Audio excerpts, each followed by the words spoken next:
ونستغفره ونعوذ بالله من شرور أنفسنا ومن سيئات أعمالنا من يهده الله فلا مضل له ومن يضلل فلا هادي له وأشهد أن لا إله إلا الله وحده لا شريك له وأشهد أن محمدا عبده ورسوله أما بعد فإن خير الحديث كتاب الله وخير الهدي هدي محمد صلى الله عليه وعلى آله وسلم وشر الأمور محدثاتها وكل محدثة بدعة وكل بدعة ضلالة وكل ضلالة في النار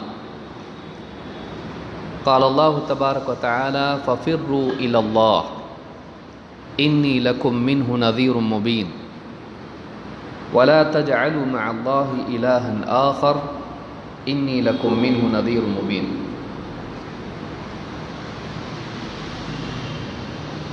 محترم دینی بھائیوں، اللہ رب العالمین کی طرف دوڑنا اللہ کا قرب حاصل کرنے کے لیے، اللہ کو راضی کرنے کے لیے، اللہ رب العالمین کے خصوصی تعلق کو پانے کے لیے ایک انسان کا دوڑ دھوپ کرنا، کوشش کرنا،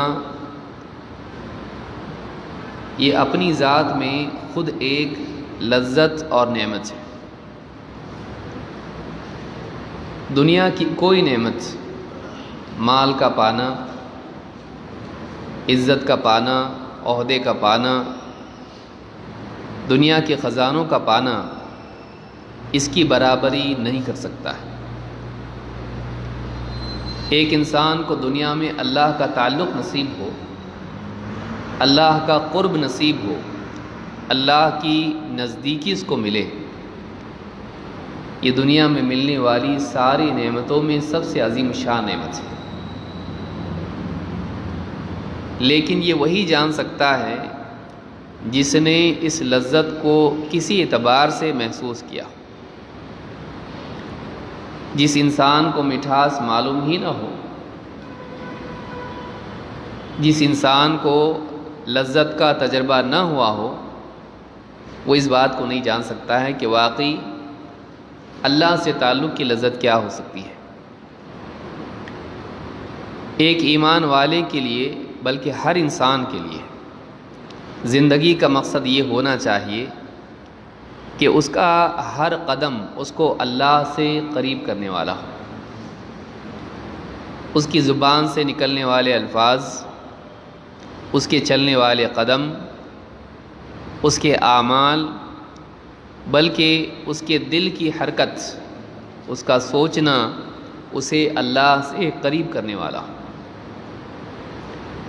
اللہ کو مقصود بنانا، اللہ کا پانا، اللہ کو حاصل کرنا، اللہ سے تعلق کو حاصل کرنا، یہ اگر انسان کی زندگی کا مقصد نہیں ہے تو اسے دنیا میں سب کچھ پا کے بھی سکون اور چین اور اطمینان ملنے والا نہیں۔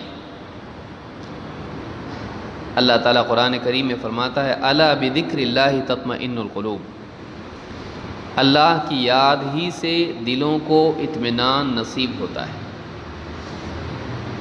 جب دل اللہ کے تعلق سے منقطع ہو جاتا ہے، اللہ سے تعلق ٹوٹ جاتا ہے، تو دل کی حالت ایسی ہوتی ہے جیسے مچھلی کو پانی سے الگ کر دیا جائے۔ آپ ہر آدمی جانتا ہے کہ جب مچھلی کو پانی سے الگ کیا جاتا ہے تو وہ تڑپتی ہے، اور تڑپنے کے بعد کچھ وقت کے بعد مر جاتی ہے۔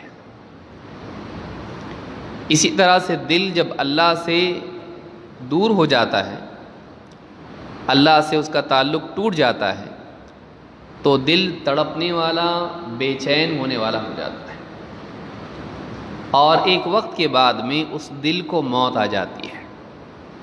بے چینی، تڑپنا، اور اس کے بعد موت۔ وہ دل اتنا سخت ہو جاتا ہے کہ پھر اچھائی اور برائی کی تمیز اس میں نہیں رہتی ہے، گناہ اس کے لیے آسان ہو جاتے ہیں، دعاؤں میں لذت نہیں آتی ہے، نمازوں میں دھیان دل نہیں لگتا ہے،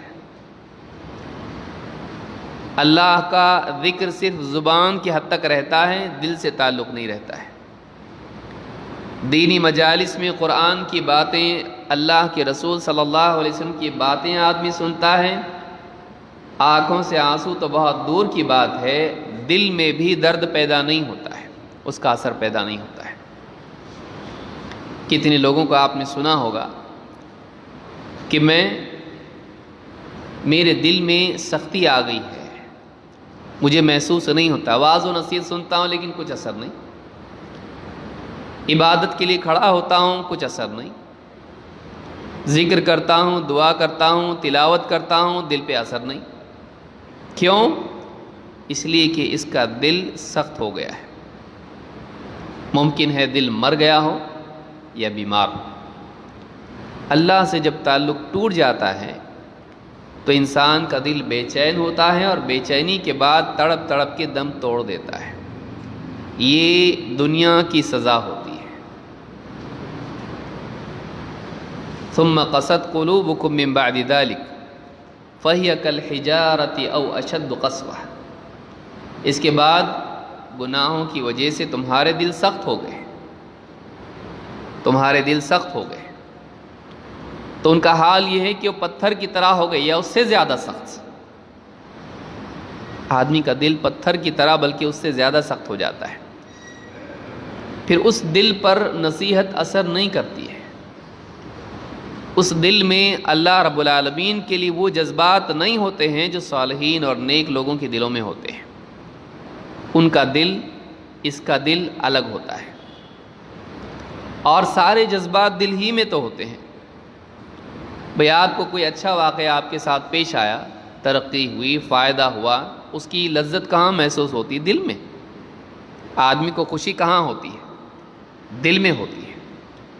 لیکن اگر دل ہی مردہ ہو جائے تو سارے جذبات اور ساری کیفیات جو عبادات میں، اعمال میں محسوس ہونی چاہیے، وہ آدمی کو محسوس نہیں ہوتی ہے۔ تو یہ جو دل ہے، دل کی حفاظت ضروری ہے۔ آدمی کے لیے ضروری ہے کہ وہ اپنے دل کو ایسے کاموں سے، ایسی چیزوں سے بچائے جس سے دل میں سختی آئے اور اللہ سے دوری پیدا ہو۔ سارے نبی اسی لیے آتے ہیں کہ بندوں کو اللہ تعالیٰ کی طرف چلنے والا بلکہ دوڑنے والا بنائے۔ جب آدمی کسی چیز کو پانا چاہتا ہے اور کھونے کا ڈر ہوتا ہے اور پانے کا شوق غالب ہوتا ہے، جلدی پانا ہے، تو انسان تیزی سے اس کی طرف چلتا ہے، بلکہ اگر کھونے کا ڈر ہو اور شوق اتنا غالب ہو تو دوڑ کے جاتا ہے۔ اللہ رب العالمین کو پانے کی چاہت تیرے میں کتنی ہے، تیری دوڑ اسی کے مطابق ہوگی۔ اللہ رب العالمین فرماتا ہے فَفِرُّوا إِلَى اللَّهِ، تو دوڑو اللہ کی طرف۔ إِنِّي لَكُمْ مِنْهُ نَذِيرٌ مُبِينٌ، میں اللہ کی طرف سے تمہیں خبردار کرنے کے لیے آیا ہوں۔ دوڑو اللہ کی طرف۔ ایک عذاب آ رہا ہے، قیامت کا عذاب، ایک عذاب آ رہا ہے، جہنم کا عذاب۔ انسان مالدار ہو، طاقتور ہو، سیاست والا ہو، کتنا بھی قریبی ہو، نبی کے خاندان کا ہو، اگر اس کی زندگی صحیح نہ ہو، اس کا تعلق اللہ تعالیٰ سے صحیح نہ ہو، ایسا انسان اپنے آپ کو قیامت کے وبال سے، احوال سے، جہنم کے عذاب سے بچا نہیں سکے گا۔ اللہ کے سوا کوئی بچانے والا نہیں۔ تو دوڑو اللہ کی طرف، اس کے سوا تم کو کوئی بچانے والا نہیں۔ فَفِرُّوا إِلَى اللَّهِ، دوڑو اللہ کی طرف۔ إِنِّي لَكُمْ مِنْهُ نَذِيرٌ مُبِينٌ، میں اللہ کی طرف سے تم کو کھلے طور پر خبردار کرنے کے لیے آیا ہوں۔ ڈھکی چھپی بات نہیں ہے، گول مول باتیں کرنے کے لیے نہیں، صاف ستھرے الفاظ میں بتانے کے لیے آیا ہوں کہ تباہی آ رہی ہے۔ جس دن آسمان و زمین توڑ پھوڑ کے رکھ دیے جائیں گے۔ یوم تبدل الارض غیر الارض والسماوات وبرزوا للہ الواحد القہار۔ جس دن زمین دوسری زمین سے اور آسمان دوسرے آسمان سے بدل دیا جائے گا. وَبَرَزُوا لِلَّهِ الْوَاحِدِ الْقَهَّارِ، اور سب کے سب پیش کیے جائیں گے اس ایک زبردست غلبے والے اللہ کے سامنے. اس دن آدمی بھاگ نہیں پائے گا.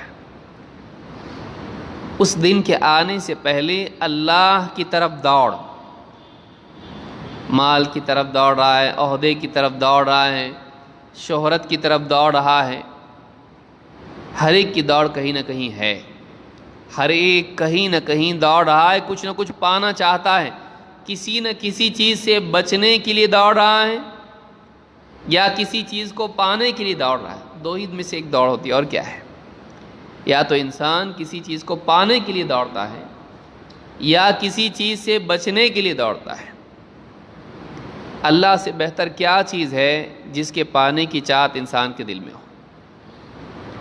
اور اللہ کے عذاب سے زیادہ اور کون سی سخت چیز ہے، بھیانک چیز ہے جس سے بچنے کے لیے تو دوڑ رہا ہے؟ 2 وقت کا کھانا، بھوک سے بچنے کے لیے دوڑ رہا ہے، صبح سے شام تک دوڑ رہا ہے. پیٹ کے جہنم سے بچنے کے لیے کہ پیٹ اگر بھوک رہے گی تو پیٹ میں آگ لگتی ہے، اس آگ کو بجھانے کے لیے دوڑ رہا ہے. 2 وقت کی بھوک، لیکن جہنم کی آگ سے بچنے کے لیے تیری دوڑ دھوپ نہیں. 4 پیسے پانے کے لیے، دنیا میں مقام پانے کے لیے، لوگوں میں اگر میرے پاس پیسہ ہوگا لوگوں میں میرا مقام ہوگا، اس مقام کو پانے کے لیے دوڑ رہا ہے. لوگوں کے پاس مقام بنانے کے لیے دوڑ رہا ہے. لوگ خود کمزور ہیں، محتاج ہیں، ذلیل ہیں اللہ کے آگے. یا ایھا الناس انتم الفقراء الی اللہ واللہ هو الغنی الحمید ان یشاء یذہبکم ویأتی بخلق جدید وما ذلک علی اللہ بعزیز. اللہ تعالیٰ فرماتا ہے اے لوگو، تم سب کے سب اللہ کے آگے فقیر ہو. یہ اللہ ہے جو غنی ہے، حمد کے لائق ہے. تم سب کے سب فقیر ہو، اللہ غنی ہے. لوگوں کے پاس مقام بنانا چاہتا ہے، لوگ سر پہ بٹھائیں گے، لوگ عزت کریں گے، لوگ تعریف کریں گے، اس کے لیے جی رہا ہے. اس کے لیے پیسہ کمانا چاہتا ہے کہ لوگوں کے سامنے عزت بنے، اس لیے عہدہ چاہتا ہے کہ لوگوں میں بڑا بنے، اس لیے شہرت چاہتا ہے کہ نام ہو، میرے بعد بھی لوگ مجھ کو یاد رکھیں. لوگ محتاج ہیں، محتاج کے پاس مقام بنانا چاہتا ہے. واللہ هو الغنی الحمید، یہ اللہ ہے جو غنی ہے، حمد کے لائق ہے، تعریف کے لائق تو وہ ہے. ان یشاء یذہبکم ویأتی بخلق جدید، اگر وہ چاہیں تو اگر اتنا زیادہ اپنے آپ کو اچھا سمجھتا ہے، اتنا زیادہ تیرے ذہن میں اپنی بڑائی ہے کہ تو اللہ کو خوش کرنے کے لیے کیوں عمل کریں، تو اپنے ہی اندر جی رہا ہے، اپنا ہی مقام جانتا ہے، اور اللہ کے قریب ہونے کے لیے، اللہ تعالیٰ کا تعلق پانے کے لیے تیرے اندر کوئی حرکت نہیں ہے. کیوں کروں میں؟ اگر تو اپنے آپ کو اتنا مستغنی سمجھتا ہے، اللہ کا محتاج نہیں سمجھتا ہے، تو یاد رکھ ان یشاء یذہبکم، اگر اللہ چاہے تو تم کو ہٹا دے، تم کو مٹا دے. اللہ چاہیں تو کسی قوم کو مٹا کے رکھ سکتا ہے، فسادات میں، طوفان میں، زلزلوں میں، اور کسی نہ کسی اعتبار سے اللہ چاہے تو پوری ایک قوم کو ہٹا دے. ان یشاء یذہبکم ویأتی بخلق جدید، اور دوسری مخلوق لے آئیں، دوسروں کو تمہاری جگہ دے دے. وما ذلک علی اللہ بعزیز، اللہ کے لیے کوئی مشکل کام نہیں ہے. اب دیکھیے کتنے علاقے ہیں مسلمان دھیرے دھیرے دھیرے دھیرے دین سے دور ہو گئے، بے دین ہو گئے. اللہ تعالیٰ نے کفار کو، غیر مسلمانوں کو توفیق دی، اسلام قبول کیا. جو انہوں نے کام نہیں کیا انہوں نے کام کیا. کتنے علاقوں میں، مغرب میں آپ دیکھیے، یورپ میں مسلمان جو ہندوستان سے جا کے اور پڑوس کے ملکوں سے جا کے بسے وہاں پہ، عرب سے جا کے بسے وہاں پہ، دھیرے دھیرے دھیرے اپنا تشخص کھو دیا. اللہ رب العالمین نے ان کو ہٹا دیا، ان کی جگہ دوسروں کو عزت دی، اور ایسے لوگوں کو دین دیا جو دین جانتے نہیں تھے۔ اللہ نے ان کو ہدایت، ناچنے گانے والے، کلب میں برہنہ ہونے والے، ایسے لوگوں کو اللہ تعالیٰ نے ہدایت دی۔ وہ عورتیں پردے میں آئیں، وہ مسلمان بنے، مرد مسلمان بنے، اور انہوں نے اللہ کی عبادت کا حق ادا کیا، مسجدیں انہوں نے بنائیں۔ اللہ جس کو چاہے ہدایت دے۔ تو اگر اپنے آپ کو سمجھتا ہے کہ مجھے کیا ضرورت ہے دین کی، تو اللہ کو تیری کیا ضرورت ہے؟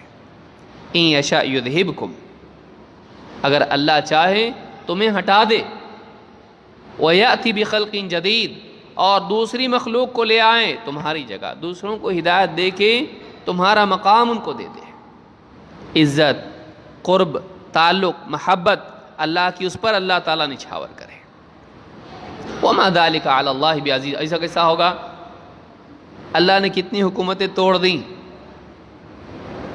کتنی حکومتیں جب عیاشی میں پڑ گئے، اللہ کو بھول کے عمارتیں بنانے میں لگے، ناچ گانوں میں لگے، کھانے پینوں میں اور لباسوں میں اور موج مستی میں جب لگ گئے، اللہ تعالیٰ نے حکومتوں کو توڑ دیا ہے۔ اللہ کو نام کے مسلمان نہیں، کام کے مسلمان چاہیے۔ اللہ تعالیٰ نے ہٹا کے ان کو دوسروں کو ہدایت دے دی۔ آپ دیکھیے تاتاریوں کو اللہ تعالیٰ نے ہدایت دی، اسلام کے دشمنوں کو اللہ نے ہدایت دی، اور اندلس کو آپ دیکھیے، اسپین کو آپ دیکھیے، تباہ کر کے رکھ دیا آپسی جھگڑے، اختلافات اور خرافات کی وجہ سے۔ تاریخ اگر آپ دیکھیں تو آپ کو ملے گا ان یشاء یذہبکم ویأتی بخلق جدید، اگر وہ چاہیں تمہیں ہٹا دے اور تمہاری جگہ دوسروں کو لے آئے۔ وما ذلک علی اللہ بعزیز، اور اللہ کے لیے کوئی مشکل کام نہیں ہے، اللہ پر یہ چیز بھاری نہیں ہے۔ ففروا الی اللہ، دوڑو اللہ کی طرف۔ ظہر الفساد فی البر والبحر بما کسبت ایدی الناس لیذیقہم بعض الذی عملوا لعلہم یرجعون۔ خشکی اور تری میں فساد برپا ہو گیا، خشکی میں زمین پہ، تری میں دریا، سمندر، پانیوں میں فساد برپا ہو گیا، بگاڑ آ گیا، تباہی مچی ہوئی ہے۔ کس وجہ سے؟ بما کسبت ایدی الناس، لوگوں کی کمائی، بری کمائی کے نتیجے میں، ان کے گناہوں کے نتیجے میں فساد اور بگاڑ آتا ہے، بے عملی کے نتیجے میں، بد عملی کے نتیجے میں۔ لیذیقہم بعض الذی عملوا، اللہ فرماتا ہے تاکہ ان کے بعض اعمال کے نتیجے میں انہیں ان کی بدعملی کا مزہ چکھائیں، لعلہم یرجعون، تاکہ وہ اللہ کی طرف پلٹ آئیں۔ دنیا میں جو برے حالات آتے ہیں، دنیا میں جو پریشانیاں آتی ہیں، وہ اللہ رب العالمین کی طرف سے ایک اعتبار سے نعمت ہوتی ہے، وہ ایک موقع ہوتا ہے کہ پوری طرح تباہ ہونے سے پہلے لوٹ آ، جاگ، بیدار ہو جا، دیکھ تو کہاں جا رہا ہے، اپنی دوڑ کا رخ بدل، تو بھاگ رہا ہے اللہ سے دور، پلٹ آ واپس اللہ کی طرف۔ لیذیقہم بعض الذی عملوا لعلہم یرجعون، تاکہ ان کے بعض برے اعمال کا، سارے اعمال کی سزا بھی اللہ نہیں دیتا ہے، بعض الذی عملوا، بعض اعمال جو انہوں نے کیے ہیں ان کی کرتوت کا مزہ ان کو ہم چکھاتے ہیں تاکہ وہ واپس لوٹ آئیں۔ اللہ چاہتا ہے بندہ اللہ کی طرف دوڑنے والا ہو، اللہ چاہتا ہے بندہ لوٹ آئے، اس لیے اللہ سے دور دوڑنے والے، بھاگنے والے کو بھی اللہ کسی طرح واپس لانے کی، اللہ تعالیٰ کسی طرح اس کو لاتا ہے، موقع دیتا ہے اس کو۔ کسی کو توفیق ملتی، کسی کو نہیں، کسی کو سارے مواقع فراہم کرنے کے باوجود بھی واپس نہیں آتا ہے، اپنی دنیا میں کھو جاتا ہے، کوئی شراب کے نشے میں، کوئی دولت کے نشے میں، کوئی عورت کے نشے میں، کوئی شہرت کے نشے میں، کوئی کسی اور چیز کے نشے میں۔ لیکن یہ ساری چیزیں انسان کو بے چینی اور ندامت کے سوا کچھ نہیں دیتی ہے۔ بھئی آدمی جاتا ہے، شراب پیتا ہے، شراب کے نشے میں تھوڑی دیر کے لیے سب بلاؤ، لیکن جیسی نشہ اتر گیا واپس سے وہی حالت، اور اس کے ساتھ ساتھ ندامت، میں نے کیوں شراب پیا ہے۔ زناکاری کرتا ہے، تھوڑی دیر کے لیے مزہ لوٹتا ہے، اس کے بعد ندامت۔ فلمیں دیکھتا ہے، ناچتا گاتا ہے، کلب میں گھومتا پھرتا ہے، پکنک پہ بھی جاتا ہے، لیکن واپس لوٹتا ہے پھر واپس سے وہی۔ تھوڑی دیر کے لیے بے چینی سے نجات پا سکتا ہے، ہمیشہ کے لیے نہیں۔ وہ پین کلر کی طرح ہوتا ہے کہ آپ کی بیماری باقی ہے، آپ کا زخم باقی ہے، تھوڑی دیر کے لیے انجیکشن دے دیا، تکلیف نہیں ہو رہی ہے، اس کا یہ مطلب نہیں کہ شفا مل گئی، اس کا یہ مطلب نہیں کہ تکلیف سے نجات مل گئی۔ وہ پین کلر ہیں، وہ تھوڑی دیر کے لیے اس درد سے نجات ہے، لیکن پھر سے واپس درد لوٹ آئے گا جیسے ہی اس کی دوا کا اثر ختم ہو جائے گا۔ کیا فائدہ ایسی زندگی کا جو پین کلر پر چل رہی ہو؟ ٹیلی ویژن کا پین کلر، فلموں کا پین کلر، پکنک کا پین کلر، موج مستی ناچ گانے کا، کھانے پینے کا پین کلر، اس پہ آدمی جیے، بیماری باقی ہے۔ اور اگر صرف اس طرح کرتا رہے، علاج نہ کرے، مر جاتا ہے آدمی، ہلاک ہوتا ہے۔ معلوم ہے کہ آدمی کو چاہیے کہ وہ اس اللہ کی طرف دوڑے جس کے سوا کوئی سکون دے نہیں سکتا ہے۔ الا بذکر اللہ تطمئن القلوب، خبردار اللہ کی یاد ہی سے دلوں کو اطمینان نصیب ہوتا ہے۔ اللہ کا قرب، اللہ کا تعلق، یہ سب سے بڑی چیز ہے جس کے لیے انسان کو دنیا میں کوشش کرنی چاہیے، اور یہ ایک نعمت ہے جو اللہ اپنے نیک بندوں کو دیتا ہے۔ آج آئیے اسی بارے میں کچھ چیزیں ہم دیکھتے ہیں کہ اللہ کا قرب حاصل کرنا یہ کتنی بڑی نعمت ہے، اور ایک مومن بندے کو اس کا اہتمام کرنا چاہیے۔ اس سے پہلے کہ ہم اس بارے میں دیکھیں وہ کون سے اعمال ہیں، یہ بھی جاننا ضروری ہے کہ اللہ سے قریب ہونے کے لیے شرک والا راستہ نہیں اپنا سکتے ہیں۔ مشرکین اللہ کے نبی صلی اللہ علیہ وسلم کے زمانے میں وہ بھی اللہ کے قریب ہونا چاہتے تھے، لیکن راستہ غلط تھا۔ مقصد صحیح ہو، راستہ غلط ہو، تبھی بھی ناکامی ہے۔ مقصد کیا ہے؟ مومن کا مقصد یہ ہونا چاہیے مجھے اللہ سے قریب ہونا ہے، دور نہیں جانا ہے، اللہ سے قریب ہونا ہے۔ کیسے قریب ہونا ہے؟ راستہ بھی صحیح ہونا چاہیے۔ قریب ہونا ہے اللہ سے، میری زندگی کا مقصد ہے، دور نہیں جانا ہے، قریب ہونا ہے۔ دو، راستہ کون سا ہے اس کے لیے قریب ہونے کا، اللہ تک پہنچنے کا؟ محمد الرسول اللہ صلی اللہ علیہ وسلم۔ راستہ نبی والا، منزل اللہ۔ نبی کے راستے پر چل کے صحیح منزل تک آدمی پہنچتا ہے، اللہ تک۔ رسول اکرم صلی اللہ علیہ وسلم کے راستے پر چلے بغیر آدمی اللہ تک نہیں پہنچ سکتا ہے۔ شرک والا راستہ نہیں، بدعت والا راستہ نہیں، بلکہ اللہ سے قریب ہونے کی بجائے دور ہوتا ہے۔ مشرکین بھی اللہ سے قریب ہونا چاہتے تھے، لیکن ان کا راستہ غلط تھا، ان کا راستہ شرک والا تھا۔ وہ بتوں کے ذریعے اللہ کے قریب ہونا چاہتے تھے۔ اللہ تعالیٰ قرآن کریم میں فرماتا ہے فَاعْبُدِ اللَّهَ مُخْلِصًا لَهُ الدِّينَ، اللہ کی عبادت کرتا رہ اپنے دین کو اسی کے لیے خالص کرتے ہوئے، اپنے دین کو اس کے لیے خالص کرتے ہوئے، اپنی تمام عبادات اللہ ہی کے لیے خاص کرتے ہوئے۔ الا للہ الدین الخالص، خبردار عبادت خالصتاً اللہ ہی کے لیے ہے۔ یہاں دین عمل اور عبادت کے معنی میں ہے کہ ساری عبادات، سارے اعمال کا حقدار اللہ ہے، عبادت کا حقدار صرف اور صرف اللہ ہے۔ والذین اتخذوا من دونہ اولیاء ما نعبدهم الا لیقربونا الی اللہ زلفی۔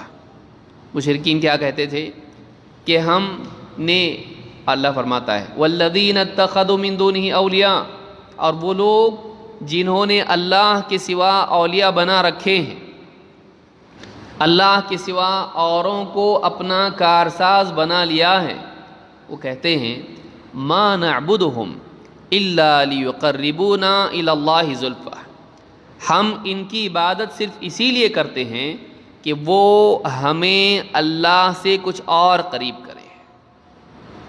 معلوم ہے کہ سارے مشرکین کی شرکیہ مشرکانہ حرکتوں کا مقصود کیا تھا؟ وہ بھی اللہ کے قریب ہونا چاہتے تھے۔ ان کا عقیدہ یہ تھا کہ ان بزرگوں کو ہم اگر خوش کر لیں تو یہ بزرگ اللہ کے قریب ہیں، یہ نیک اعمال کی وجہ سے اللہ سے قریب ہو چکے ہیں، یہ اللہ کے مقرب ہیں، اگر ہم نے ان پر چڑھاوے چڑھائے، ان کا تقرب حاصل کیا، یہ بھی ہم کو اللہ سے قریب کر دیں گے۔ ڈائریکٹ ہم اللہ سے قریب نہیں ہو سکتے، کیوں؟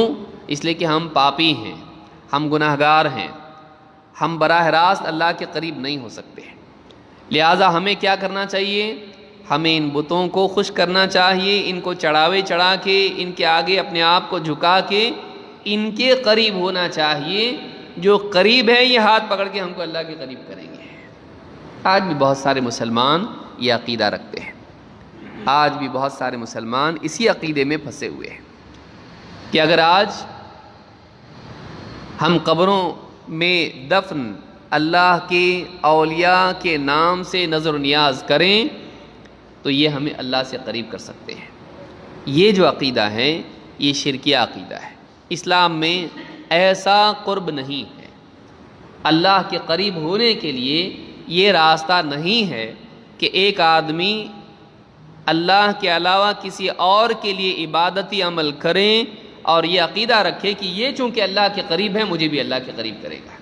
اللہ کا قرب ایسے حاصل کرنا اسلام میں جائز نہیں۔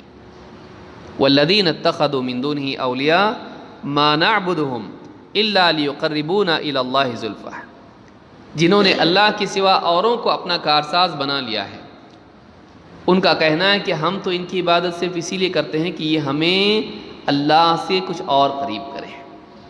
تو یہ جو چیز ہے یہ اسلام میں جائز نہیں ہے۔ اللہ سے قریب ہونے کا فائدہ کیا ہے؟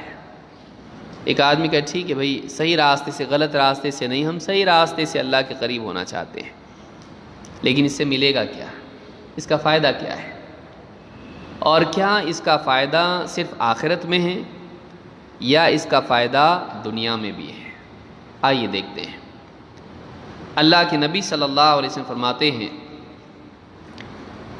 اور آپ نے اللہ رب العالمین سے یہ روایت نقل کی ہے، یہ حدیث قدسی ہے۔ اللہ تعالیٰ خود فرماتا ہے اذا تقرب العبد الی شبرا تقربت الیہ ذراعا، جب بندہ ایک بالشت مجھ سے قریب ہوتا ہے، ایک بالشت اس کو کہتے ہیں اتنا، ایک بندہ جب ایک بالشت مجھ سے قریب ہوتا ہے، تقربت الیہ ذراعا، میں ایک ہاتھ اس سے قریب ہوتا ہوں۔ وَإِذَا تَقَرَّبَ مِنِّي ذِرَاعًا تَقَرَّبْتُ مِنْهُ بَاعًا، جب وہ ایک ہاتھ مجھ سے قریب ہونے کی کوشش کرتا ہے میں 2 ہاتھ اس سے قریب ہوتا ہوں، باعًا۔ وَإِذَا أَتَانِي مَشْيًا أَتَيْتُهُ هَرْوَلَةً، جب بندہ چل کے میری طرف آتا ہے میں دوڑ کے اس کی طرف آتا ہوں، جب چل کے میرا قرب حاصل کرنے کی کوشش کرتا ہے میں دوڑ کے اس کی طرف آتا ہوں۔ علماء نے کہا اس حدیث سے بات معلوم ہوتی ہے کہ بندہ اللہ کے قریب ہونے کی کوشش تھوڑی کرتا ہے، اللہ اپنا قرب زیادہ اس کو عطا کرتا ہے، کہ تیری کوشش سے زیادہ میں تیرے قریب ہوں گا، جتنی میرے قریب ہونے کی تو کوشش کرے گا اس سے بڑھ کے اپنا قرب میں تجھ کو عطا کروں گا۔ اس سے معلوم ہوا کہ دنیا میں اللہ کا قرب حاصل کرنے کی کوشش پر اللہ تعالیٰ اپنا قرب عطا کرتا ہے، اس لیے اللہ کا قرب سب کو حاصل نہیں ہوتا ہے۔ قرآن کریم میں آپ دیکھیے اللہ رب العالمین نے ساری انسانیت سے کہا وَهُوَ مَعَكُمْ أَيْنَمَا كُنْتُمْ، تم جہاں کہیں ہو اللہ تمہارے ساتھ ہے، یہ معیت ہے اور معیت عامہ ہے۔ اللہ تعالیٰ اپنے علم کے اعتبار سے ہر بندے کے ساتھ ہے، مومن ہو کافر ہو، صالح ہو یا فاسق ہو، اللہ تعالیٰ ہر بندے کے ساتھ ہے۔ لیکن قرب کا جملہ، قرب کا لفظ اللہ نے سب کے لیے استعمال نہیں کیا ہے کہ اللہ تعالیٰ نیک لوگوں کے بھی قریب ہے، گناہ گاروں کی بھی قریب ہو، اللہ تعالیٰ مومن سے بھی قریب ہے، اللہ تعالیٰ کافر سے بھی قریب ہے۔ نہیں، قرب اللہ کی نعمت ہے جو اللہ تعالیٰ صرف نیک بندوں کو عطا کرتا ہے۔ اللہ کا قرب اللہ کی عطا ہے جو بندے کی کوشش کے بدلے میں اس کو دی جاتی ہے، اس کو یاد رکھیے۔ اور یہ نعمت کوئی عطا نہیں کر سکتا ہے، مال، دولت، عزت، شہرت، عہدہ، دنیا کا سب کچھ خزانے جمع کر لے، اللہ کے قرب کی نعمت انسان کو نہیں مل سکتی ہے جب تک کہ اللہ عطا نہ کرے۔ جب تک کہ اللہ عطا نہ کرے بندے کو یہ نہیں مل سکتا ہے، تو یہ بات بھی یاد رکھنی چاہیے۔ لیکن یہ ملتی کب ہے؟ بندہ جب اللہ کی طرف بڑھتا ہے، اللہ بھی اس سے قریب ہوتا ہے۔ تو یہ جو نعمت ہے یہ اللہ کے دینے سے ملتی ہے۔ تو یہاں پر امام البخاری اور مسلم دونوں نے اس حدیث کو روایت کیا ہے۔ اس سے معلوم ہوتا ہے کہ بندہ اگر تھوڑا اللہ کے قریب ہونا چاہتا ہے، اللہ اپنا قرب زیادہ اس کو عطا کرتا ہے۔ جب اللہ کسی کو اپنا مقرب بنا لیتا ہے تو آخرت میں اس کے لیے کیا ہے؟ اللہ تعالیٰ قرآن کریم میں فرماتا ہے وَالسَّابِقُونَ السَّابِقُونَ أُولَئِكَ الْمُقَرَّبُونَ۔ السابقون کون؟ نیکیوں میں سبقت لے جانے والے، ٹالنے والے نہیں۔ انشاءاللہ رمضان کے بعد سے سگریٹ چھوڑ دوں گا۔ کب؟ رمضان کے بعد سے۔ تب تک جیے گا کہ نہیں معلوم ہے۔ انشاءاللہ حج کو جا کے آنے کے بعد سارے حرام بزنس چھوڑ دوں گا۔ بیٹی کی شادی ہو جانے دو، حج کو جاؤں گا۔ فلاں بزنس تھوڑا سا سیٹ ہونے دو، دیندار نماز شروع کروں گا۔ نکاح ہو جانے دو، داڑھی رکھوں گا۔ آدمی ٹالتا ہے۔ السابقون یہ نہیں ہے۔ سابقون کون ہیں؟ اللہ کے قرب کے لیے، اللہ کی طرف بڑھنے کے لیے جلدی کریں، سبقت لے جائیں، دوسروں سے پہلے پہنچنے کی کوشش کریں۔ والسابقون السابقون اولئک المقربون، یہی لوگ ہیں جو اللہ کے مقرب ہیں۔ یہ اللہ کے مقرب ہیں۔ اللہ مقرب کس کو بناتا ہے اپنا؟ جو جلدی کرتا ہے اللہ کے تعلق کے لیے۔ جس کو اللہ کے تعلق کی ضرورت نہیں، اللہ کو اس کی کیا ضرورت ہے؟ جو اللہ کا شوق نہ رکھے اپنے دل میں، اللہ کو پانے کا جذبہ اس کے دل میں نہ ہو، اللہ کے قریب ہونے کی چاہت اس کی نہ ہو، اللہ کیوں اس کو اپنی قربت دے؟ جو جلدی نہ کرے۔ والسابقون السابقون اولئک المقربون، سبقت لے جانے والے یہی اللہ کے مقرب ہیں۔ کیا ہے ان کے لیے؟ فی جنات النعیم، نعمتوں سے بھری جنت میں وہ ہوں گے۔ ایسی جنت میں ہوں گے، ایسے باغات میں کہ وہاں نعمتیں ہی نعمتیں ہیں۔ عذاب نہیں، تکلیف نہیں، بیماری نہیں، ٹینشن نہیں، انگزائٹی نہیں، ڈپریشن نہیں، بھوک نہیں، پیاس نہیں، پیشاب نہیں، پاخانہ نہیں، بخار نہیں، سردی کھانسی کچھ بھی نہیں، کوئی پرابلم نہیں وہاں پہ۔ جنت میں ڈاکٹر کی ضرورت پڑے گی؟ بہت کھا لیا، پیٹ خراب ہو گیا، باغ میں بیٹھا تھا، سردی لگ گئی مجھ کو، زکام ہو گیا، نہیں، کوئی تکلیف نہیں۔ فی جنات النعیم ثلۃ من الاولین وقلیل من الآخرین وقلیل من الآخرین، بڑا طبقہ پہلوں میں سے ہوگا اور تھوڑے بعد والوں میں سے ہوں گے۔ پہلوں میں سے زیادہ لوگ ہوں گے اور بعد والوں میں سے تھوڑے۔ وقلیل من الآخرین علی سرر موضونہ، علی سرر، سریر تخت کو کہتے ہیں، موضونہ دو باتیں علماء نے کہی ہیں۔ ایک، ایسے تختوں پر ہوں گے جو سونے کے دھاگوں سے بنا ہوا ہوگا۔ دوسری بات، ایسے تختوں پر وہ بیٹھے آرام کریں گے کہ جو بازو ایک کے بازو ایک لگائے ہوئے ہوں گے۔ اکیلے نہیں کونے میں جا کے کہیں بیٹھیں گے، کوئی اس کے ساتھ انجوائے کرنے کے لیے نہیں، اس کے ساتھ اور بھی جنتی ہوں گے۔ ترتیب سے لگے ہوئے تختوں پر وہ بیٹھے ہوں گے، آس پاس ایک دوسرے کے ساتھ ہوں گے۔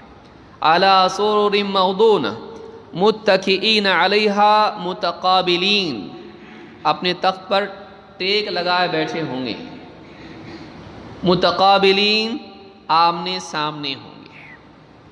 بھئی آدمی خوشی ہو تو چاہتا ہے کہ ساتھ بھی کوئی ہو۔ آپ نے دیکھا کسی کو خوش ہو گیا تو اکیلا جا کے بیٹھ گیا؟ غم میں آدمی کرتا ہے ایسے، ٹینشن میں آدمی کرتا ہے لیو می الون۔ تو اکیلا کب رہنا چاہتا ہے آدمی؟ غم میں، ٹینشن میں، تکلیف کے وقت میں۔ لیکن خوشی میں، اس لیے آپ دیکھیے جشن سارے اجتماعی ہوتے ہیں۔ خوشی کے وقت میں آدمی کیا چاہتا ہے؟ ساتھ میں اس کے لوگ رہیں، چاہے وہ عید ہو یا پکنک ہو یا کوئی اور معاملہ ہو، تو آپس میں ایک دوسرے کے سامنے آمنے بیٹھے ہوں گے۔ یطوف علیہم ولدان مخلدون، کچھ بچے جو ہمیشہ بچے ہی رہنے والے ہیں ان کے پاس جائیں گے، بِأَكْوَابٍ وَأَبَارِيقَ وَكَأْسٍ مِّن مَّعِينٍ، چھوٹے چھوٹے پیالے لے کر اور سراہیاں لے کر اور گلاس لے کر، مِّن مَّعِين، جنت کی شراب کے ساتھ، جنت کی شراب لے کر ان کے پاس آئیں گے، پینے کا جام ان کو دیں گے۔ چھوٹے چھوٹے بچے ہوں گے، ڈر نہیں ہوگا کہ کہیں بڑا تو نہ ہو جائے، پردہ کرنا پڑے بیوی کو۔ وہ چھوٹے تو ہمیشہ چھوٹے رہیں گے، مخلدون، چھوٹے بچے جو ہمیشہ چھوٹے رہیں گے۔ چھوٹے بچے سے کوئی خطرہ نہیں ہوتا ہے، پردے کا کوئی مسئلہ نہیں، کوئی اس کے بارے میں کوئی دل میں خرابی نہیں، اور خوبصورت بچے ہوں گے۔ بِأَكْوَابٍ وَأَبَارِيقَ وَكَأْسٍ مِّن مَّعِينٍ، پیالے اور سراہیاں اور گلاس، اس میں شراب لا کر دیں گے۔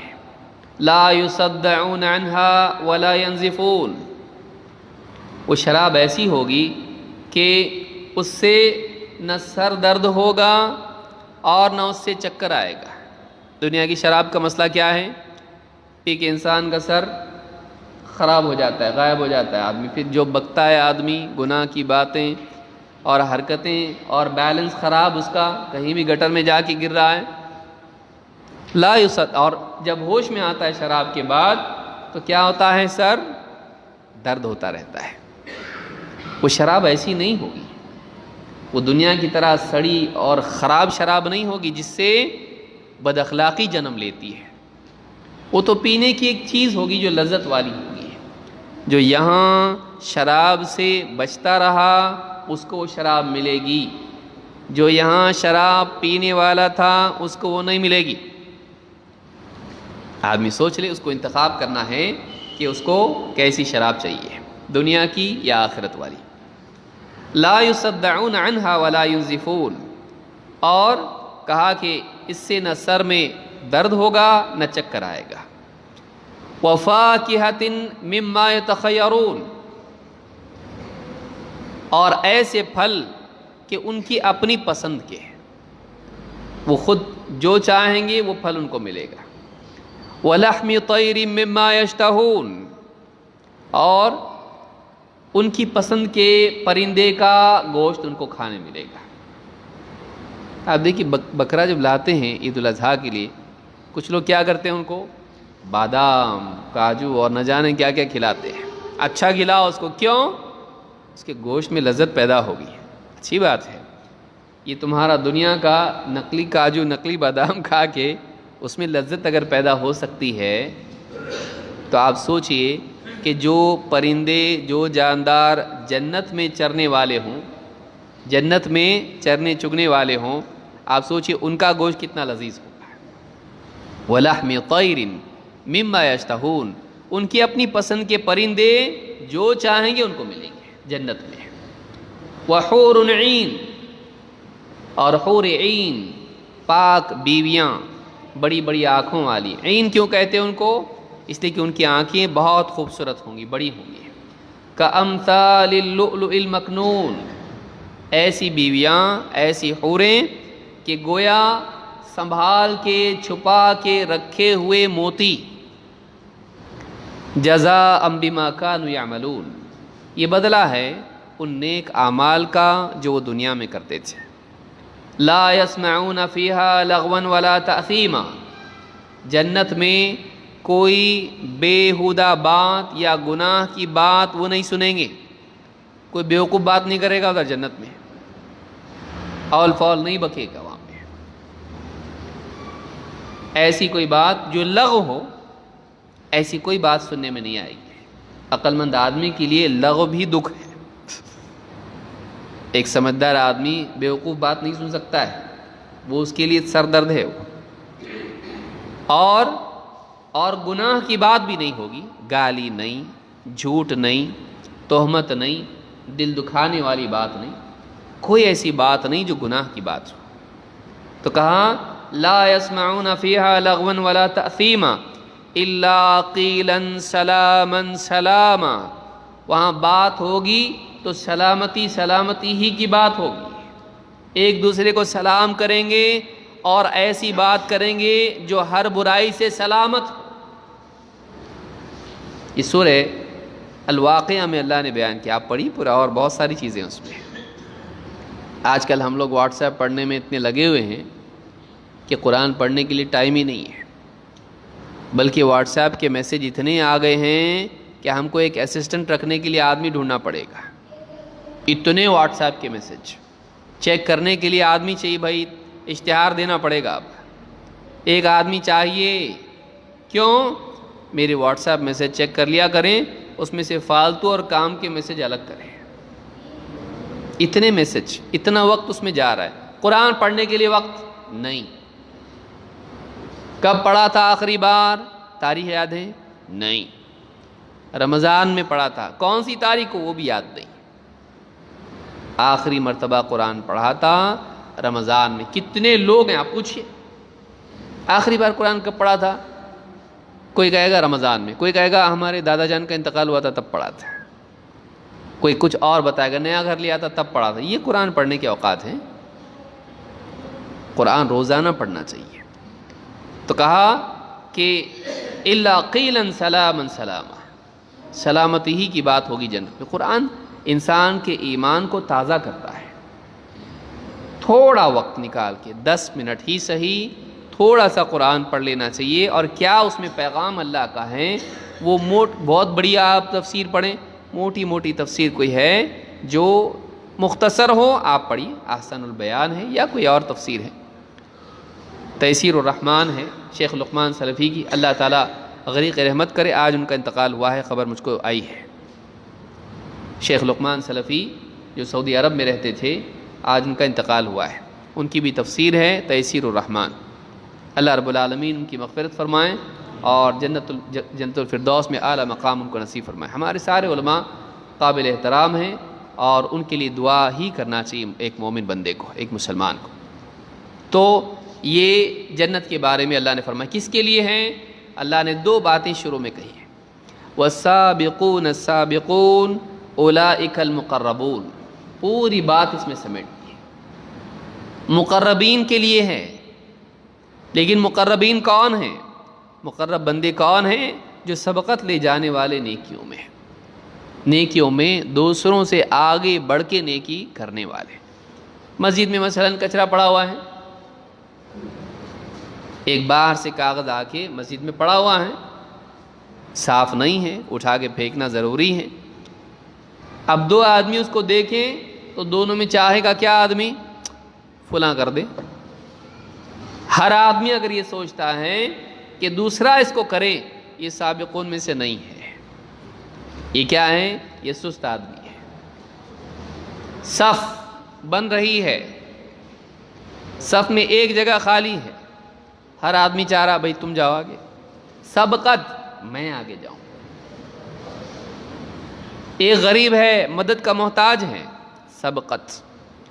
تو یہ سبقت جو ہے، یہ نیکیوں میں سبقت لے جانا اپنی طاقت کے اعتبار سے یہ نہیں کہ آپ اپنا سارا مال غریب کو دے دیں اور گھر پہ آ کے بیوی سے جھگڑا ہو، بلکہ ایک آدمی اپنی طاقت کے بقدر، یہ نہیں کہ آپ رات بھر تہجد پڑھیں، جتنا آپ سے ہو سکتا ہے آدمی نیکیوں میں سبقت لے جائے، جلدی کرے، دیری نہ کرے، یہ مزاج اس کا رہے کہ نیکیوں میں اذان ہوئی جواب دیا اس کا فوراً۔ آدمی موقع نیکیوں کا نہ چھوڑے، آدمی موقع نیکیوں کا نہ چھوڑے۔ کوئی آدمی چھینک دیا، الحمدللہ بیٹھا ہوا ہے، جواب ہے نا کچھ ہے، یرحمک اللہ۔ آدمی چھینکا، فوراً کیا کہا؟ یرحمک اللہ۔ سلام کسی نے کیا، سوچ رہا ہے کہ کوئی اور مجلس میں جواب دے دے، تو کیوں نہیں جواب دیا؟ وعلیکم السلام ورحمۃ اللہ وبرکاتہ، کیوں نہیں؟ سبقت لے جانا نیکیوں میں، چھوٹی چھوٹی نیکیاں مل کے ہی آدمی کے لیے سمندر جیسی نیکیاں بنتی ہیں۔ سبقت لے جانا اللہ کا مقرب انسان کو بناتا ہے۔ موٹی موٹی بات کیا ہے؟ جو بندہ نیکیوں میں سبقت لے جائے وہ اللہ کا مقرب بنتا ہے۔ آئیے آگے بڑھتے مزید اور اعمال دیکھتے ہیں۔ اللہ رب العالمین قرآن کریم میں فرماتا ہے وَمَا أَمْوَالُكُمْ وَلَا أَوْلَادُكُمْ بِالَّتِي تُقَرِّبُكُمْ عِنْدَنَا زُلْفَىٰ، تمہارے مال اور تمہاری اولاد یہ تمہیں ہمارے قریب نہیں کرتے ہیں۔ زیادہ بیٹوں والا، دنیا میں عزت مل سکتی ہے، دنیا میں مقام مل سکتا ہے، بڑی فیملی والا ہے، عربوں میں بیٹے بہت قیمتی مانے جاتے تھے، جس کے زیادہ بیٹے ہیں اتنا پاور والا۔ کہا تمہارے مال، دولت ہے اس کے پاس بہت، یہاں پراپرٹی وہاں پراپرٹی، اتنا پیسہ اتنا۔ اللہ کے قریب تم کو مال اور اولاد کی گنتی اور کثرت نہیں کرتی ہے، بلکہ اللہ نے فرمایا إِلَّا مَنْ آمَنَ وَعَمِلَ صَالِحًا، اگر اللہ کے قریب کرنے والی کوئی چیز ہے، اگر اللہ کے قریب ہونے والا کوئی شخص ہے تو وہ شخص ہے جو ایمان لایا اور نیک اعمال کرتا رہا۔ إِلَّا مَنْ آمَنَ وَعَمِلَ صَالِحًا فَأُولَٰئِكَ لَهُمْ جَزَاءُ الضِّعْفِ بِمَا عَمِلُوا، یہ وہ لوگ ہیں کہ جن کے اعمال کو اللہ تعالیٰ کئی گنا کر کے ان کو جزا دے گا۔ وَهُمْ فِي الْغُرَفَاتِ آمِنُونَ، اور جنت میں یہ امن اور چین سے بڑے بڑے محلوں میں رہیں گے، بڑے محل میں رہیں گے، امن سے رہیں گے۔ ذرا غور کر لیں، ایک آدمی جھوپڑی میں رہتا تھا، دروازے کی کوئی مضبوط کنڈی ونڈی بھی نہیں تھی، کیا کہتا تھا؟ کون کیا لے جائے گا، ہے کیا آپ کے پاس؟ ترقی کیا، بڑے بنگلے میں چلا گیا، اب رات میں کھڑکی سے پردہ ہٹا کے دیکھتا ہے چوکیدار سویا تو نہیں، چوکیدار سویا تو نہیں، چوکیدار خراٹے لگا رہا ہے اور یہ جاگ رہا ہے، تو مین چوکیدار کون ہوا؟ یہ چوکیدار رکھ کے بھی اس کو بے چینی ہے، سیکیورٹی رکھ کے بھی اس کو بے چینی کہ کہیں چوری تو نہ ہو جائے۔ انسان امن میں نہیں رہتا ہے۔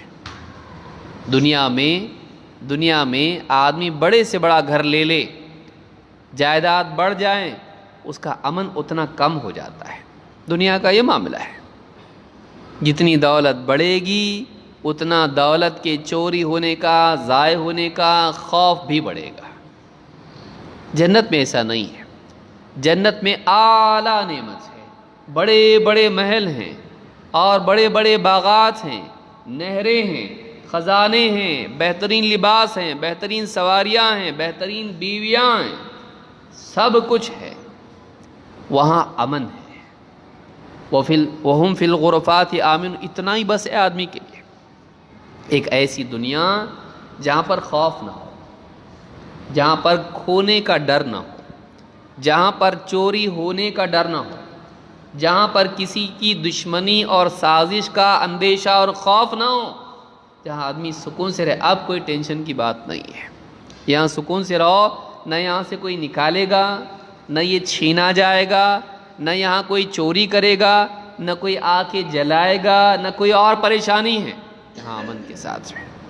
وَهُمْ فِي الْغُرَفَاتِ آمِنُونَ، وہ امن کے ساتھ ان غرفات میں، ان گھروں میں، ان محلوں میں رہیں گے۔ کن کے لیے ہے؟ اللہ نے فرمایا کہ تمہارے مال و اولاد اللہ سے قریب نہیں کرتے تم کو، بہت کما لیا تو اللہ کے پاس بڑا مقام ملے گا، دنیا میں ہو سکتا ہے، بھائی بہت پیسے والا ہے اس کو آگے کی سیٹ دو، اللہ کے پاس نہیں۔ اللہ کے ہاں قرب ملتا ہے مال پہ نہیں اور اولاد پہ نہیں، اللہ کے ہاں قرب ملتا ہے اعمال پہ، مال پہ نہیں، اعمال پہ۔ اپنے اعمال کو آدمی اچھا کرے، اپنے اعمال کو آدمی اچھا کرے، اللہ سے اپنے تعلق کو صحیح کرے، تو معلوم ہے کہ اللہ کے قریب کرنے والی چیزیں دو ہیں، ایمان اور نیک عمل۔ آدمی ایمان کے ذریعے اللہ کے قریب ہوتا ہے، آدمی نیک اعمال کے ذریعے اللہ کے قریب ہوتا ہے۔ تو یہ بات سورہ سبا میں اللہ تعالیٰ نے فرمائی ہے۔ اللہ کے نبی صلی اللہ علیہ وسلم ایک حدیث قدسی میں فرماتے ہیں، وَمَا تَقَرَّبَ إِلَيَّ عَبْدِي بِشَيْءٍ أَحَبَّ إِلَيْهِ مِمَّا افْتَرَضْتُ عَلَيْهِ، میرا بندہ مجھ سے قریب فرائض سے زیادہ کسی اور چیز سے نہیں ہو سکتا، اس کو یاد رکھیں۔ مجھ سے قریب بندہ فرض عمل کے ذریعے ہوتا ہے، کسی اور عمل کے ذریعے نہیں، فرض سے بڑھ کے اور کوئی چیز نہیں ہے کہ بندہ میرے قریب ہو۔ وَمَا يَزَالُ عَبْدِي يَتَقَرَّبُ إِلَيَّ بِالنَّوَافِلِ حَتَّى أُحِبَّهُ، اور بندہ مسلسل میرا قرب حاصل کرتا رہتا ہے نوافل کے ذریعے سے، یہاں تک کہ میں اسے اپنا محبوب بنا لیتا ہوں۔ تین باتیں معلوم پڑی۔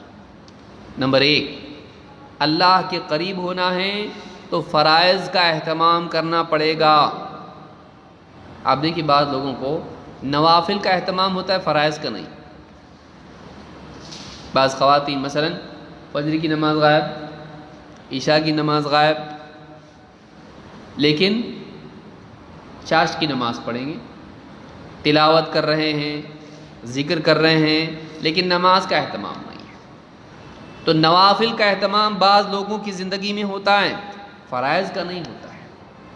کہا کہ فرض سے بڑھ کے اور کوئی چیز نہیں جو اللہ سے قریب کرنے والی ہو، لہٰذا کوئی آدمی چاہتا ہے کہ اللہ سے قریب ہو تو اس کو چاہیے کہ فرائض کا اہتمام کرے۔ آپ دیکھیے بعض مسلمانوں کو جاگنے کی رات ہے، رات میں جاگ رہے ہیں اور فجر کی نماز غائب کر رہے ہیں، رات بھر نفل نماز پڑھ رہے ہیں اور عادت تو ہے نہیں، تو اب کیا ہوتا ہے، فجر کے قریب قریب زوال کا وقت شروع ہو جاتا ہے، آدمی کہیں نہ کہیں بیٹھے بیٹھے ٹیکے ٹیکے یا گھر پہ جاتا ہے، بعض اوقات گھر پہ جاتا ہے، چلو مسجد سے نکل کے کہاں جاتا ہے، گھر پہ، گھر والے بھی جاگ رہے کہ نہیں دیکھیں گے، یا چائے پی لیں گے، یا اگر سوئے ہیں تو ان کو جگائیں گے، جاگ بھی سے کہتا ٹھیک تھوڑی دیر میں سستا لیتا ہوں، تھوڑی دیر ذرا لیٹ جاتا ہوں، مجھ کو اٹھانا، وہ بھی لیٹے لیٹے ہاں،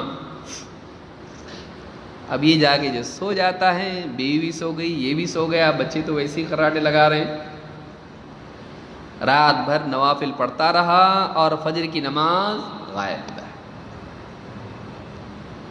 فرض کو سب سے زیادہ اہمیت دینا، اللہ کے قریب اگر ہونا ہے تو فرض کو سب سے زیادہ اہمیت دینا، فرض کا سب سے زیادہ اہتمام کرنا۔ کہا وَمَا تَقَرَّبَ إِلَيَّ عَبْدِي بِشَيْءٍ أَحَبَّ إِلَيَّ مِمَّا افْتَرَضْتُ عَلَيْهِ، اپنے بندے پر میں نے جو فرض کیا ہے اس سے بڑھ کے بندہ میرے قریب نہیں ہو سکتا ہے۔ وَمَا يَزَالُ عَبْدِي يَتَقَرَّبُ إِلَيَّ بِالنَّوَافِلِ حَتَّى أُحِبَّهُ، فرض کا اہتمام کرنے کے بعد بندہ نوافل کا بھی اہتمام جب کرتا رہتا ہے تو ایک وقت وہ آتا ہے کہ میں بندے کو اپنا محبوب بنا لیتا ہوں، اللہ کے قریب ہوتا رہتا ہے فرائض کے ذریعے سے، پھر قریب ہوتے ہوتے ہوتے ہوتے اتنا قریب ہو جاتا ہے کہ اللہ تعالیٰ اس کو اپنا محبوب بنا لیتا ہے، اللہ اس سے محبت کرنے لگتا ہے۔ کب؟ جب فرض کا بھی اہتمام کرتا ہے اور نفل کا بھی ہے۔ معلوم ہوا کہ فرائض کے اہتمام کے بعد نوافل کا اہتمام تسلسل کے ساتھ جب آدمی کرتا ہے تو یہ بندہ اللہ کا محبوب ہو جاتا ہے۔ تو پہلے کیا ہے؟ فرض، اس کے بعد نوافل کا اہتمام۔ یہ نہیں کہ فرائض غائب اور نوافل کا اہتمام کر رہا ہے، نہیں، یہ طریقہ صحیح نہیں، یہ بخاری کی حدیث ہے۔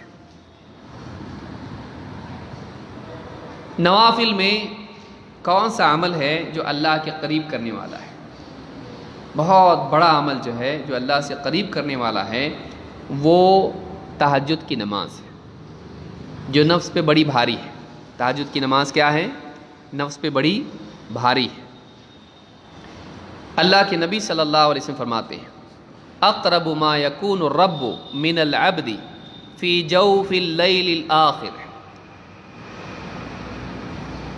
رب اپنے بندے سے سب سے زیادہ قریب رات کے آخری حصے میں ہوتا ہے۔ اللہ تعالیٰ اپنے بندے سے سب سے زیادہ قریب رات کے آخری حصے میں ہوتا ہے۔ فَإِنِ اسْتَطَعْتَ أَن تَكُونَ مِمَّن يَذْكُرُ اللَّهَ فِي تِلْكَ السَّاعَةِ فَكُن، اگر تجھ سے ہو سکے کہ تو اس وقت میں، ان گھڑیوں میں اللہ کو یاد کر سکے تو ضرور کر۔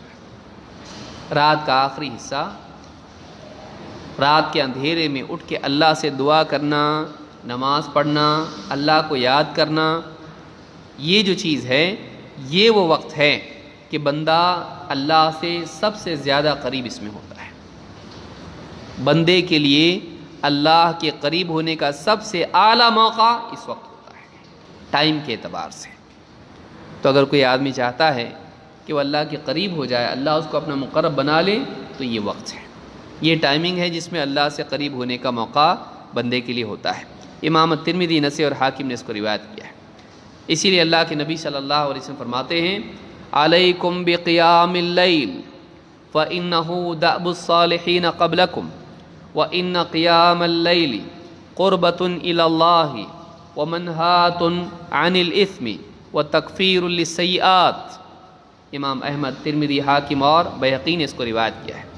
اللہ کے نبی صلی اللہ علیہ وسلم فرماتے ہیں علیکم بقیام اللیل، قیام اللیل کا اہتمام کرو، فإنہ دأب الصالحین قبلکم، اس لیے کہ رات میں تہجد کا پڑھنا یہ نیک لوگوں کا طریقہ ہمیشہ سے رہا ہے۔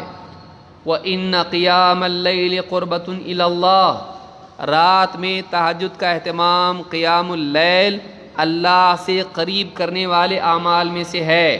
ومنہاۃ عن الإثم، اور گناہوں سے روکنے والا عمل ہے۔ وتکفیر للسیئات، اور برائیوں کو مٹانے والا عمل ہے۔ قیام اللیل ہر زمانے کے نیک لوگ کرتے رہے، اگر نیک لوگوں میں شمار ہونا ہے تو قیام اللیل کا اہتمام کریں۔ اور قیام اللیل کا فائدہ کیا ہے؟ یہ اللہ کے قریب کرتا ہے، اللہ سے قریب کرتا ہے، اور گناہوں سے روکتا ہے آنے والے، اور مٹاتا ہے پچھلے گناہوں کو، آئندہ کے گناہوں سے روکتا ہے۔ بریک مضبوط ہوتا ہے گاڑی کا، رکنا چاہے رک جائے گا۔ آئندہ گناہوں سے روک ہے قیام اللیل میں۔ ان الصلاۃ تنہی عن الفحشاء والمنکر، یقیناً نماز روکتی ہے بے حیائی اور برائی کے کاموں سے۔ تو کہا منہاۃ عن الاثم، اور پچھلے جو گناہ ہو چکے ہیں ان کو مٹا دیتا ہے نامہ اعمال سے۔ تو قیام اللیل کی یہ فضیلت ہے، اس کا اہتمام بھی آدمی کو کرنا چاہیے۔ اسی قیام اللیل میں یا اسی نماز میں سجدہ ہے، یہ حالت اللہ سے سب سے زیادہ قریب کرنے والی ہے۔ اللہ تعالیٰ قرآن کریم میں فرماتا ہے وَاسْجُدْ وَاقْتَرِب، سجدہ کر، اللہ سے قریب ہو جا۔ معلوم ہے کہ سجدہ اللہ سے قریب کرنے والا عمل ہے، اور سجدہ کہاں ہوتا ہے؟ نماز میں۔ معلوم ہے کہ نماز اللہ سے قریب کرنے والا عمل ہے۔